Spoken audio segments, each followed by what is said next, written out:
আসলে আলোচনা হওয়া দরকার অল্প, ইবাদত আর আমল হওয়া দরকার বেশি, ঠিক কিনা? কিয়ামতের একটা আলামত হচ্ছে খুতবুকুম তাওয়িলা ওয়া সালাওয়াতুকুম কাসীরা। কিয়ামতের আগে আমাদের বক্তব্য হয়ে যাবে লম্বা।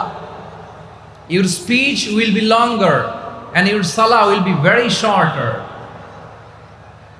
বক্তব্য হবে লম্বা, সালাত হবে খাটো। এই নমুনা বর্তমানে আছে না নাই? ঘন্টার পর ঘন্টা, তাও তৃপ্তি মিটে না। অনেক জায়গায় রাত পর্যন্ত, মিডনাইট পর্যন্ত, মধ্যরাত পর্যন্ত আলোচনা হয়। এটা ঠিক নয়। বক্তব্য হবে একেবারে gist, cream of the creams, একেবারে ক্রিম কথাটা আলোচক উপস্থাপন করবেন। হেদায়েত দেওয়ার মালিক কে? ইন্নাকা লা তাহদি মান আহবাবতা ওয়ালাকিন্নাল্লাহা ইয়াহদি মান ইয়াশা। নবী হে, আপনি চাইলেই কাউকে হেদায়েত দিতে পারবেন না। হেদায়েত দেওয়ার মালিক কে? প্রিয় ভাইরা,